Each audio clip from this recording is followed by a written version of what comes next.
My parents' generation won World War II and endured and whipped the Great Depression.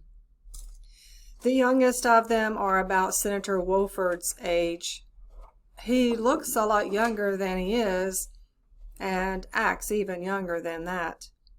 And they did that, and they were called upon to do that when they were young, to save freedom and to beat the Depression. Then, in the intervening generation, they dealt with the Civil Rights Revolution in America and gave us an America that looks more like this AmeriCorps class. And thank God for them, all of them. Our generation was blessed to be raised with enormous material satisfaction, and when I was young, it was the last time the economy was about as good as it is now. And we have waited a long time for the time when we would be presented with our one great chance and duty of a lifetime. We have it now in the present economic conditions of America. I've tried to meet our generation's duty by giving you the chance to serve and by helping to build one nation across all the racial and religious and cultural and other lines that divide us. But we are being tested now, and our values are being defined. One of the things that is most amazing to me is that there are still some Republicans, and I want to say the word some. We've had good bipartisan support for AmeriCorps, but there are still some who have vowed to zero out funding for them. Well, if they zero out the funding, their bill has zero chance of becoming law because I will veto it. But the new budget is just one example of what will happen or would happen if their big tax cut could become law. I mean, politicians normally, when they have surpluses, like to give it back to people in an election season. They say, "This is your money. I'm going to give it back to you. Please vote for me." That's normally a more favorable political position than the one I'm in, which is, it's your money. However, I don't believe we can give it back to you. At least we can't give as much back as they want to give back to you. You can readily see which is the more appealing position, can't you?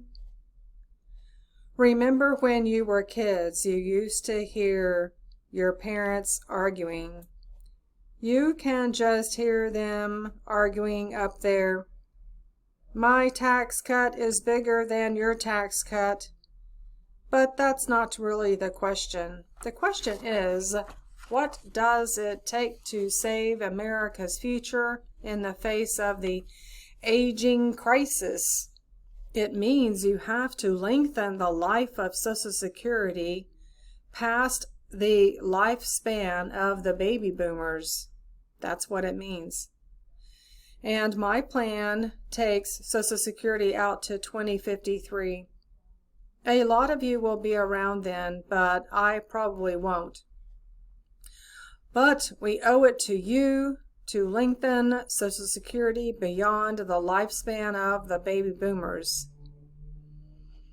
It means we should strengthen Medicare and provide for a prescription drug benefit because of medical miracles which allow people to live longer and better if they can access medicine. It means we should get out of debt so we can give you the strongest, soundest economy.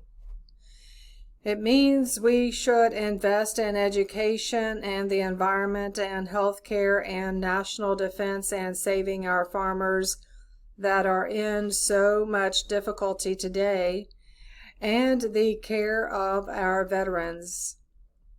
And then we should give what is left in a tax cut. The reason that you have people up there attempting to zero AmeriCorps is they know they can't pay for their tax cut without big cuts. There are special interest tax breaks in this tax bill that I threatened to veto, just special interest provisions that would fund AmeriCorps 10 times over. And I would urge the American people to look at the fine print of this bill, because it also has big cuts in education, in research and development, in the environment. It could even force closure of some of the national parks you worked on. And again, I say this doesn't have to be a partisan issue. This should be a generational issue. And similar to when you go out on a project, you have to do first things initially. If you're working on a mountain, you've got to put the right kind of shoes or boots on before you go up there. This debate over this tax cut in Washington has not actually been a very good object lesson from the older generation to you.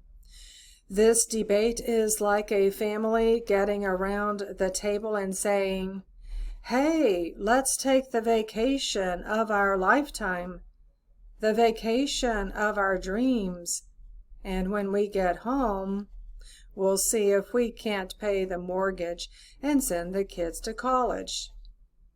That's what's going on. It is the opposite of what you have done, getting things done for your country, making a difference, thinking about the future. So I say to all of you, I hope you will always believe you can make a difference. And I hope all of the leaders here in Washington will realize that we have the opportunity of a lifetime to make a difference.